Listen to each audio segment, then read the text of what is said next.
نستعينه ونستغفره ونعوذ بالله من شرور أنفسنا ومن سيئات أعمالنا من يهده الله فلا مضل له ومن يضلل فلا هادي له وأشهد أن لا إله إلا الله وحده لا شريك له وأشهد أن محمدا عبده ورسوله أما بعد فإن أصدق الحديث كتاب الله وخير الهدي هدي محمد صلى الله عليه وآله وسلم وشر الأمور محدثاتها فإن كل محدثة بدعة وكل بدعة ضلالة وكل ضلالة في النار بايعك السلام عليكم ورحمة الله وبركاته barkanmu da sake haduwa a wannan yammaci na asabar yau muna 15 ga watan Ramadan hijirar ma'aiki sallallahu alaihi wasallama 1446 wanda yake daidai da 15 ga watan uku miladiya 2025 wanda a yau muna zama na farko a cikin tafsiru suratul qiyama za mu saurari karatunta sannan sai mu fassara abinda Allah ya ba mu iko akai na'am a'udhu billahi minash shaitanir rajim bismillahir rahmanir rahim la uqsimu biyawmil qiyamah wa la uqsimu bin nafsil lawwamah أيحسب الإنسان أن لن نجمع عظامه بلى قادرين على أن نسوي بنانه بل يريد الإنسان ليفجر أمامه يسأل أيان يوم القيامة فإذا برق البصر وخسف القمر وجمع الشمس والقمر يقول الإنسان يومئذ أين المفر كلا لا وزر إلى ربك يومئذ المستقر ينبأ الإنسان يومئذ بما قدم وأخر بل الإنسان على نفسه بصيرة ولو ألقى معاذيره الله تعالى يتي لا أقسم بيوم القيامة إنا رنسوا درانر القيامة ولا أقسم بالنفس اللوامة kuma ina rantsuwa da rai mai yawan zargin kanta ayahsabul insanu allan najma'a izama yanzu ashe mutum yana zaton ba mu da ikon mu iya tattara kasusuwansa bala qadirina ala an nusawwiya banana muna da iko mu masu iko ne akan mu daidaita yatsun hannunsa ma wannan suratul qiyama shine sunanta mashhur ana da shi ta shahara suratul qiyama kuma an kira ta da wannan sura an kira ta da wannan suna na suratul qiyama saboda ta bude da rantsuwar da Allah tabaraka wa ta'ala yayi da ranar alqiyama yace la uqsimu bi yawmil qiyamah wannan sura tartibin saukatta ita ce sura ta 31 a jerin gwanan saukar surorin alkur'ani mai girma ta sauka bayan suratul qari'a sannan kuma kafin a saukar da suratu wailul likulli humazatin lumaza sura ce da ittifaƙin malamai cewa sura ce makkiya wato an saukar da ita kafin hijirar ma'aiki sallallahu alaihi wasallama daga Makka zuwa Madina. Adadin ayoyinta a lissafin malaman mutanen Kufa, wato a lissafin malamai 'yan Kufa, ayoyinta guda 40 ne, kamar yadda yake jikin mushafin da yake a tare da mu. Amma a lissafin sauran malaman garuruwa, malaman Basra da Sham da mutanen Madina da sauransu, sun lissafa adadin ayoyinta guda 39.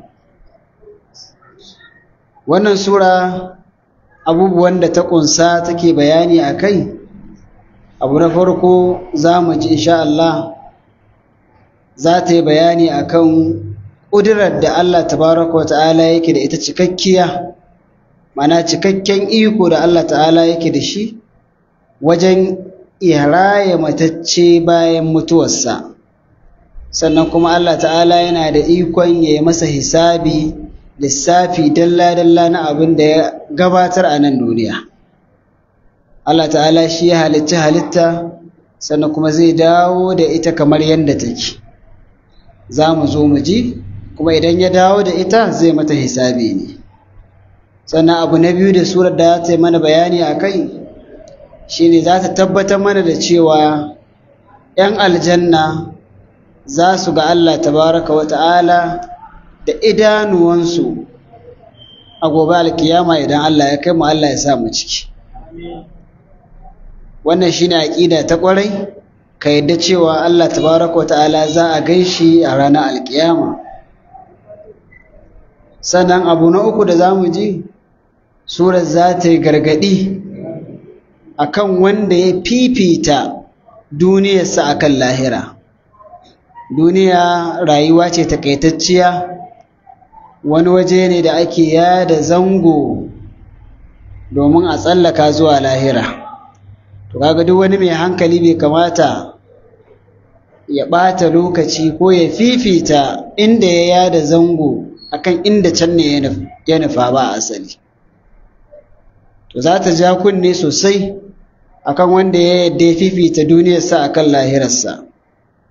Sannan abu na hudu, surar za ta yi mana bayani akan wasu daga cikin ashiratus sa'a, ma'ana alamomin tashin alkiyama, da kuma abubuwan da za su faru a cikin kiyama ɗin idan ta tashi. Wannan duk za mu ji da wasu ma abubuwa da Allah ta'ala zai bayani a cikin wannan sura. Allah ya buɗe da rantsuwa, ya ce la uqsimu bi yawmil qiyama, ina rantsuwa da ranar alkiyama. Haka za ka fassara, karka ce ba na rantsuwa da tashin alkiyama saboda kaga an ce la. Wato idan abin da za a yi rantsuwa a kansa abu ne wanda ana kore shi ne, mana abin da ake kore shi, yanzu kaga su kafiran Makka ko kafirai umuman, ai suna kore cewa ba zai yi a tashi alkiyama ba. To don a kore wannan tunanin nasu, a nuna musu ba haka bane ba, to sai aka kawo shi da la, domin a nuna cewa wannan tunanin nasu da suke tafiya a kai ba haka bane ba. Don haka idan abin da aka rantse a kansa masu waɗanda ake maganar da su sun kasance suna kore abin ne, to ya halatta a zo da la kafin ita rantsuwar domin a tabbatar da kore tunanin wanda yake tunanin akasin abin da aka rantse a kansa. Shi sa Allah ya ce la uqsimu bi yawmil qiyamah. Saboda kaga yayi rantsuwa ne anan dan ya tabbatar da akasin abin da suke tunani, shine tabbatuwa da faruwar tashin alkiyama lalle zai faru. Sannan kuma yayi raddi ga abin da jahilai suke riyawa cikin bayinsa cewa in aka mutu an mutu kenan, Allah ta'ala wai ba shi da ikon da zai raye wannan gaggan jiki ya dawo yanda yake har ai masa hisabi. Allah ya ce la uqsimu bi yawmil qiyamah, ina rantsuwa da ranar alkiyama, mana sai ta faru. Allah ya rantse da ita. wala uqsimu bin nafsil lawwama, kuma ina rantsuwa da rai mai yawan zargin kanta. Ran da take yawan zargin kanta Allah ya ce yana rantsuwa da ita.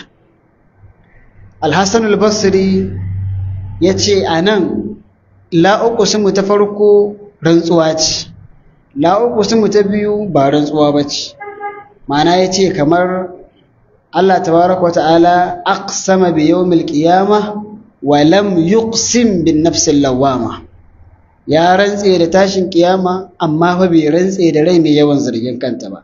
Ma'ana kamar yana so ya ce Allah ya ce ina rantsuwa da tashin kiyama amma ba na rantsuwa da rai mai yawan zargin kanta. Wannan a haka Al-Hasan al-Basri ya fassara ayar. Amma Qatada ibn Da'amah as-Sadusi yake cewa bal aqsama bihima jami'an, Allah ya rantse da su biyun gaba daya, ya rantse da ranar kiyama sannan kuma ya rantse da rai wacce take mai yawan zargin kanta. Kuma wannan shine sahihiyar magana ingantacciya cewa Allah ta'ala ya rantse da su biyun ne gabaki daya, kamar yadda Ibn Kasir ya rajjahar ya nuna wannan shine zancen da yake yafi inganci. Kuma wannan ita ce ruwayar da aka ruwaito, fassarar da aka ruwaito daga Abdullahi dan Abbas. Hakanan ita ce fassarar da aka ruwaito daga Sa'id ibn Jubair almajirin shi Abdullahi dan Abbas din. Kuma wannan ita ce zaɓin Sheikhul Mufassirina Ibn Jarir at-Tabari, abinda ya zaɓa kenan. To Allah ya rantse da waɗannan abubuwa guda biyu.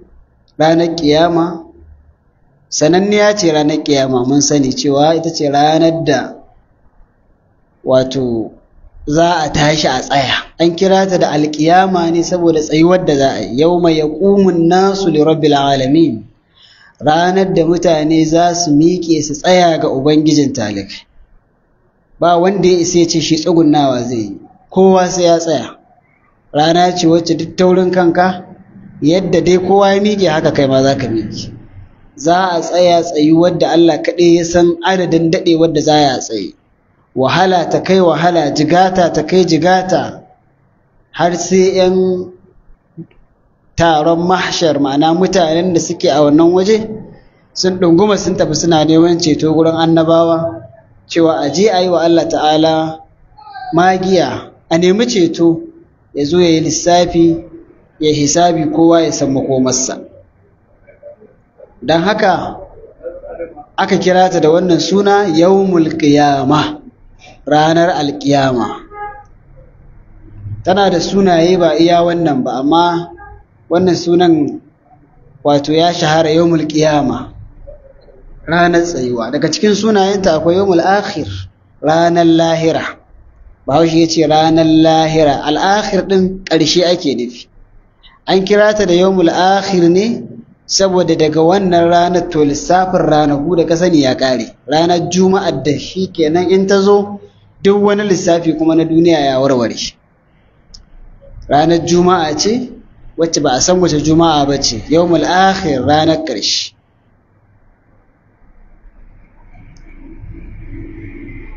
To amma me nafsul lawwama kuma da Allah ya rantse da shi?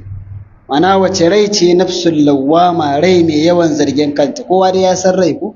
Rai da Allah ya halitta ya ba wa ɗan adam.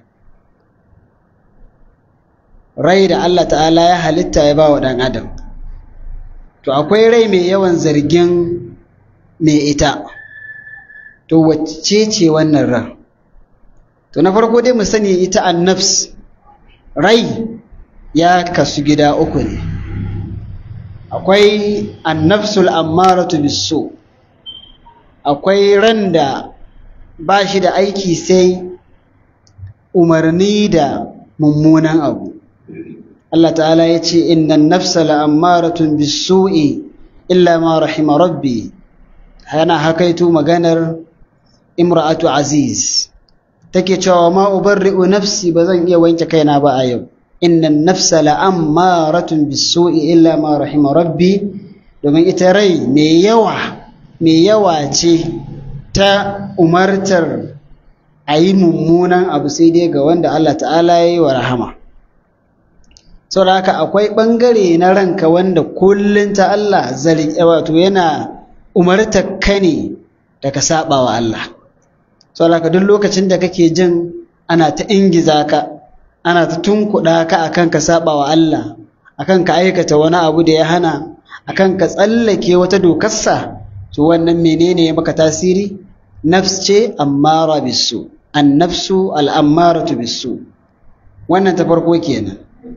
Sannan akwai annafsul mutma'inna, rai wadda take nitsatsiya. Ita annafsul ammaratu bisu tana gama aikinta ne a nan duniya.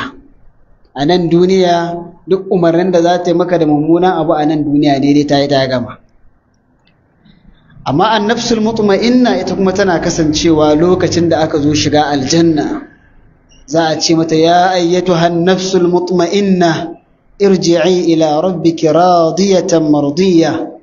Ya ke wannan rai nitsatsiya, saboda ta tashi an yi hisabi ta san makomarta cewa aljanna ce, to kaga duk wani tashin hankali ya tafi, da haka za ta samu nutsuwa.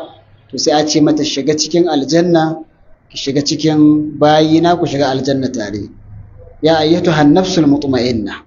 To sai kuma rai na uku shine annafsul lawwama, wacce Allah ya yi rantsuwa da ita ana. To ita annafsul lawwama ita ce rai da take yawan zargin mai ita. Take yawan zargin mai ita duk lokacin da ya saba wa Allah, da kuma duk lokacin da ya bar wata da'a. To sanda kake jin kana ta zargin kanka, to wannan menene yake maka magana a lokacin? Annafsul lawwama ce. Idan kai wani sabo kana gamawa sai kuma kai ta zargin ranka, me yasa ne kaza, kai ta jin nadama tana ta zo maka, to wannan shi ake kira da annafsul lawwama. Kuma duk wanda yake da imani, to duk sanda yayi wani saban Allah kuma sai ya ji wannan allawmu yana zo masa, zargin kai. Mutum ne idan yana son yayi saban Allah, idansa zai rufe rub, kawai so yake sai yayi wannan laifin, amma yana gamawa nadama sai ta kama shi. To annafsul lawwama kenan ta yi aikinta. Ko kuma yayin da ya bar wata doka, ya bar wata da'a ga Allah, ya ƙi yayi, yana ƙin yin nan kuma ta wuce, sai kuma ya ji ya fara zargin kansa, saboda me yasa ban yi wannan abun ba. Al-Hasan al-Basri yana cewa innal mu'mina wallahi ma narahu illa yalumu nafsa. Yace mumini dai wallahi mu dai muna ganin ba zai yiwu ba har dai wanda sai yana zargin kansa. Duk mumini to za ka same shi yana zargin kansa da kansa a lokuta da yawa. Za ka je yana cewa kansa ma arattu bi kalimati, wannan kalmar tawa da na faɗa me nake nufi da ita kuwa? Mana kalma ce ya saki ta fita, sai ya dinga zargin kansa, to wannan kalmar tawa dai me nake nufi da ita? Dan Allah na faɗa, ko dai na faɗa ne dan in ba wani haushi? Na faɗa dan Allah ne, ko na faɗa ne dan in kuntata wani, ko dan wani in burge shi? Ma'ana ko kalma ya faɗa mai kyau, to sai ya zo daga baya yana zargin ransa cewa me dalili na faɗatta, na faɗe ta ne dan Allah ko kuma dan wani akas.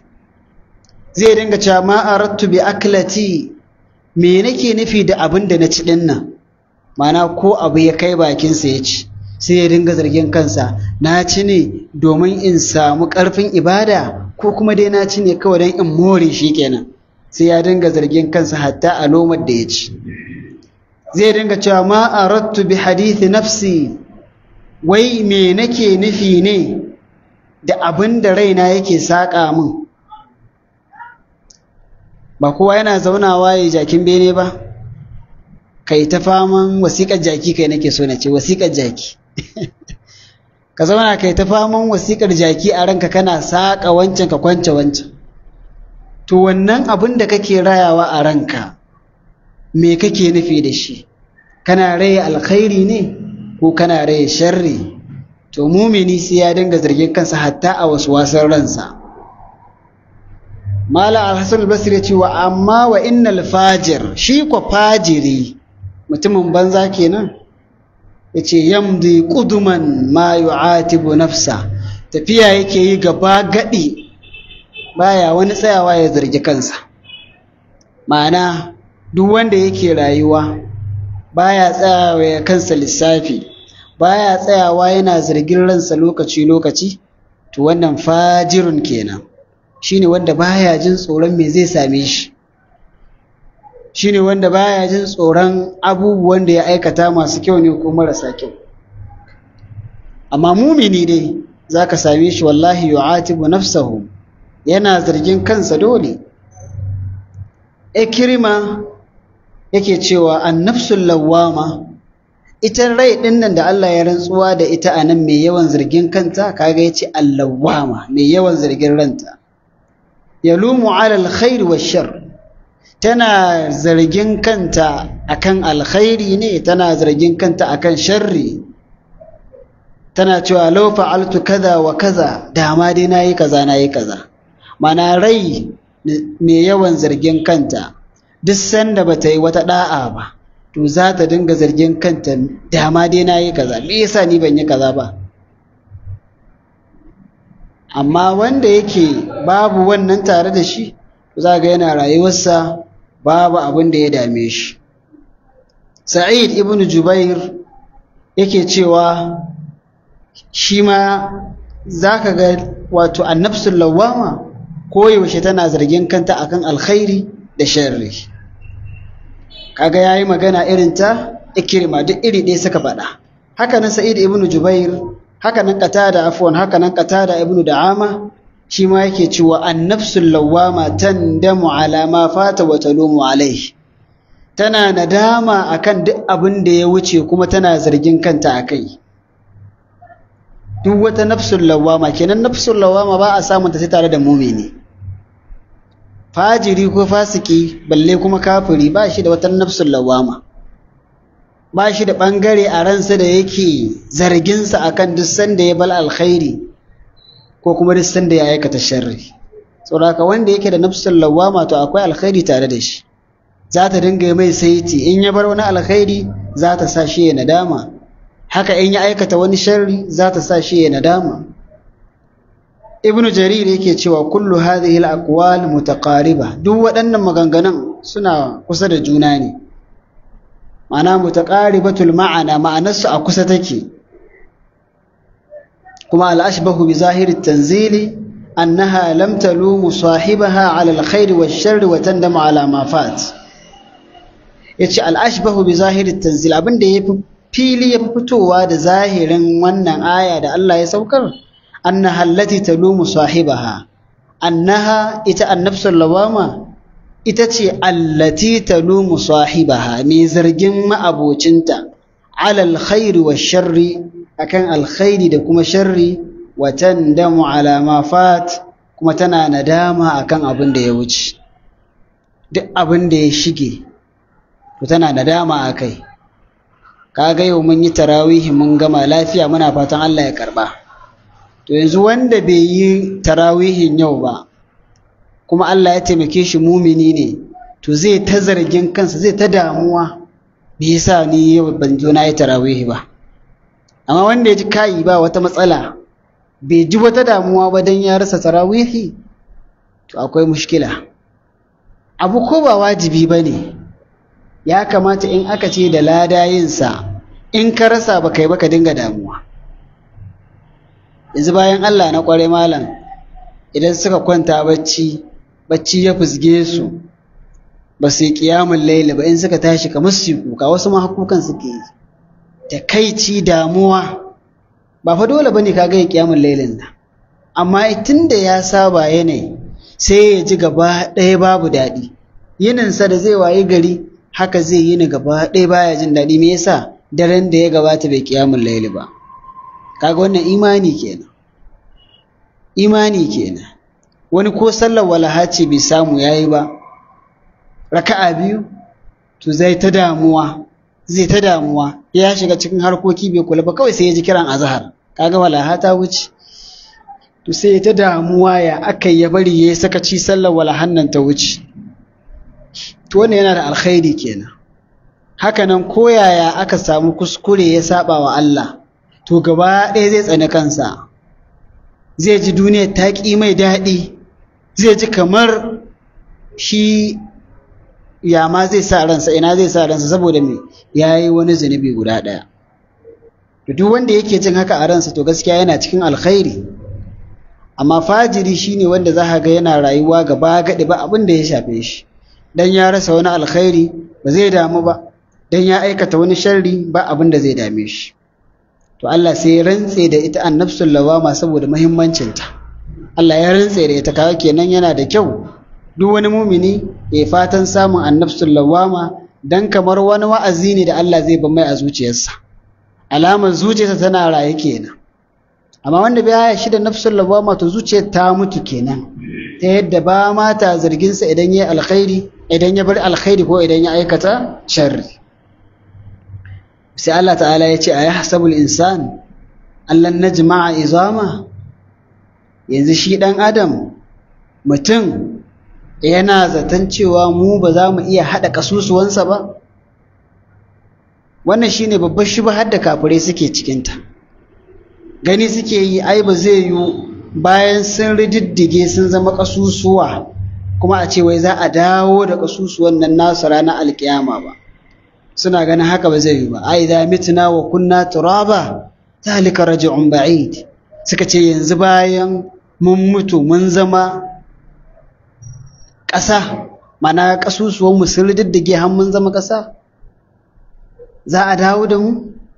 Kai, wannan dawowa ta yi nisa da hankali. Ma'ana suka ƙaryata suka ce ba su yadda haka ma zai faru ba. Shine Allah ya ce shi yanzu ɗan adam zatansa ba za mu iya haɗa kasusuwansa ba, gani yake ba za mu iya haka ba, saboda sun zama sun ritittike, ko kuma wala Allah kasusuwan nasa ba guri guda suke ba, a wawwatsa suke, kamar yanzu wanda dabbobi suka cinye shi. Kaga yanzu wanda dabbobi suka mai a yaga suka yayyaga shi suka tafi da shi, kaga shi kasusuwan nasa ba guri guda suke ba, suna warwatsi. Dan adam gani yake ba za mu iya haɗa kasusuwansa ba. Sai Allah ya nuna cewa yana da ikon ya dawo da kai kamar yadda kake a duniyan nan. Ba wai magana a da kashinka ba, hatta yadda yatsunka suke kafin ka mutu sai sun dawo, zanen yatsun ma sai ya dawo. Ba wai gaba ɗaya jikinka, a abin da ya fi kankanta zanen yatsunka ba zai dawo yadda yake kamar baka mutu ba. Allah ce bala qadirina ala an nusawwiya banana, lalle mu masu iko ne akan mu daidaita yatsunsa ma, muna da iko akan mu daidaita yatsunsa, ka dawo yanda kake. Idan aka tashi kiyama yadda ka mutu a haka za ka tashi. Shi yasa ko jariri ne mutu a yaransa zai tashi. Idan aka canza halitta to sai an zo magana, an gama sakamako, yan aljanna za su shiga aljanna to za a canza musu halitta su fi yanda suke kyau, a dawo da su tsare kun juna gaba ɗaya, maza 'yan 33 haka. Kaga wannan shine cikar ƙarfi fa. Duk wanda yake ƙasa da 30 to yaro ne, bai san komai ba, ko me ma bai san daɗinsa ba.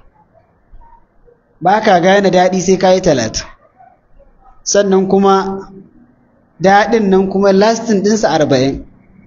Kana tsallake shekara 40 kuma to daɗin kuma ka fara baya-baya da shi. Hatta ɗanɗananka da kallonka yadda kake ganin abu da kome da za ka ce daɗi ne, morewa ne, in dai ka haura 40 to baya zai dinga yi. Saboda rayuwar morewa gaba ɗaya fa shekara 10 ce. Duk abin da ka duba, ko kuɗi mutum ya yi ƙasa da shekara 30 za ka kawai hauka yake, bai ma san darajar kuɗin ba.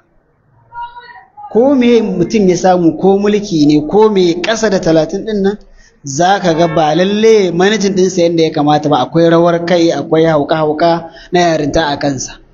Amma daga 30 sai ga ya yi hankali yanzu, yakan iya yin amfani da ni'imar ma da yake cikinta yadda ya kamata. Sannan kuma yana yin 40 kuma ni'imar daɗin da yake ciki kuma sai ya fara ƙasa, sai ya fara ƙasa, sai ya fara ƙasa. to da ya haura kuma 50 aka tafi kuma arzalul umur sai kuma kawai lallabawa ake karasawa ake dai ana jiran lokaci ne. To kaga za a tashi yan aljanna bayan sun zo shiga sai su tashi tsare kun juna 30-33 ƙurewar girma da daɗi kenan. To a haka kuma za su yi ta zama, ba za su mi sama da haka ba, ba za a ce to a ta ƙaruwa ya ta ƙaruwa shekaru 33 ɗin nan 30 da ɗoriya a haka za a tabbata a aljanna. Mata kuma a da su 'yan mata shatab su ma 'yan 33? A'a, 'yan 33 ai ta tafi ba wannan ba, ma'ana 'yan mata farkon 'yan matanci suna tsakiyar budurcinsu. Haka Allah ce inna an shahunna an sha'a urban atraba, su ma tsare kun juna haka za a tashe su shatab da su ba tsufa, za su zama tsare kun juna. To kaga in an zo shiga aljanna za a canza halitta, za a zama kyawawa sosai. Haka dan wuta idan ya zo shiga wuta za a munana halittarsa, za a mai da su gandama saboda me wutar ta iya rike su ta ji cewa ta kama abu. A yadda suke haka yan figi-figi ai ba ta ji ta rike wani abu ba, sai an mai da su manya-manya. Kamar da su ma yan aljanna in za su shiga duka sai an tala mu, sai mun kai tsawo zira'i 60 tsawon kakanmu annabi Adam alaihi salam. A haka za mu shiga aljanna sanbala insha Allah. To amma sanda aka tashi aka busa kaho, yadda ka mutu a haka za ka tashi. Yasa Allah ce bala qadirina ala an nusawwiya banana, muna da ikon mu daidaita hatta yatsun hannunsa.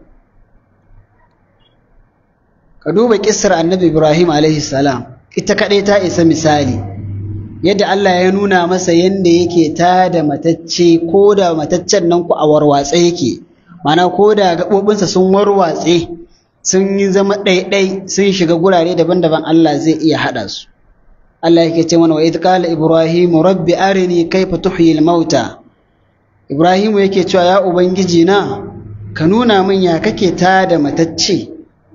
Qala awalam tu'min, Allah ya ce baka yi imani bane ba Ibrahimu? Qala bala, ya ubangiji wallahi na yi imani, walakin liyatma'inna qalbi, ina so dai zuciyata ta ƙara nutsuwa. Wana na so ya tashi daga ilmul yaqini ya koma ainul yaqini, daga yadda da amincewa ya zama ya kai gani da ido. Laysal khabaru kal muayana, gani ya kori ji inji Bahaushe. To yana so ya gani ne dan ya ƙara samun sakankancewa da ubangijinsa. Allah ya ce masa fa khudh arba'atan min at-tayr, to ka samu tsuntsaye guda 4, wasurhunna ilayka thumma ij'al ala kulli jabalin minhunna juz'an thumma ad'uhunna ya'tinaka sa'yan wa'lam anna Allaha azizun hakim. Allah ya ce masa idan ya samu tsuntsayen nan guda 4, ya yayyanka su, ya gididdiba naman su, ya cakuɗe shi guri guda, ya sanya su daban-daban kashi 4, sai ya kira kowane tsuntsu, za su taso daga wannan naman da ya caccakuɗa, za su taso jikinsu zai haɗe da ƙasusuwansu da namansu da gashinsu su zo suna tafiya a gabansa. Kuma haka yi, ya samu tsuntsaye guda 4, ba a gaya mana sunansu ba, kakka kuma wahalar da kanka wajen sanin sunayensu. Tsuntsaye guda 4 ya yanka namansu ya haɗe guri guda da ƙashin da tsokar da gashin, sai ya kuma raba naman gida 4, sai ya kira tsuntsu kaza, kawai sai ka ga duk ɓangarorin wannan tsuntsun sun haɗe guri guda sun taso, ya dawo cikakken tsuntsunsa kamar ba a yanka shi ba. In ya kira na gaba shi ma a haka, na gaba a haka, har sai da suka taso suka zo gabansa, kuma ba a nemi wani gashi a jikin wani an rasa ba, wani bai shiga gashin wani ba, naman wani bai haɗe da na wani ba, kowa iya gaɓoɓinsa halittarsa su ne suka taso suka haɗe guri guda. To yadda aka yi haka, to ɗan adam ma haka za a yi masa. Don haka yanzu ba ana tafka hatsari ba, kaga an yi dugu-dugu malan nama ya ritattike na mutane, ƙarshe a ce waɗannan ba zai yi ma a yi musu wanka, ko a ce za a sa su kowa a alkafaninsa daban-daban ba, sai kawai a tattara su alkafani dai a je a binne. mutum 3-4 haka ko to idan an tashi tashin su gobe alkiyama haka kowane bangare zai tashi ya haɗe guri guda, wannan mutumin ya tashi kamar bai hatsari ba. Waɗannan mutanen kowa zai tashi cikakkiya, wani ba zai ce to ai zai tashi da tsirarren yatsa ba, kowa haka zai tashi. Hakanan wanda naman jeji ma'ana dabbobi suka cinye namansa, kowa ya ci abin da ya ci suka tafi da shi, su ma suka mutu, su ma suka zama ƙasa ba, to ran kiyama idan Allah zai tashe shi daga jikin waɗannan ƙasusuwan da waɗannan dabbobin suka cinye namansa, haka zai tashi tattaro shi guri guda ya haɗe. Ko da dabbobin su ma ba a guri guda suka mutu ba a lokaci guda ba, haka dai Allah zai tattaro shi. Menene ya fi komai ban mamaki wanda ma za a ƙone shi gaba ɗaya ya zama toka ko? Ai muna ganin yadda Indiyawa suke yi, su gaba ɗaya idan mutum ya mutu ma za su babbake shi ne tokar a tafi can teku a sheƙe ta bi ruwa ta bi iska. To haka dai Allah zai dawo da mutum ta wannan tokar. Allah zai ce iskar da ruwan duka su tattaro su dawo da tokar ta haɗe guri guda, kuma Allah ya tashi mutum. Yasa manzo Allah sallama yake ba mu labari, wani daga cikin waɗanda suka gabace mu ya tafka tsiya iya tafkawa, ya san in dai suka haɗu da Allah akwai matsala, sai ya bar wasiya cikin iyalansa ya ce idan ya mutu su ƙone gawarsa, su je ta can bakin teku, bayan gari can teku, su sheƙar da wannan tokar tasa, domin ya tabbatar idan suka haɗu da Allah, ya ce na tabbatar inda Allah ya iya kama ni to ba zai man da kyau ba. Ana watsa tokar tasa Allah ya ce to ya haɗe, kawai sai gashi ya tashi mutum cikakke. Allah ya ce me yasa ka aikata haka? Allah ya taimake shi sai ya ce ya ubangiji tsoronka yasa ne haka. Allah nan take ya gafarta masa, saboda ya san yana da wani ubangijin da shi ma ya san in suka haɗu a yanayin nan akwai matsala. Allah ya ce to ya yafe masa.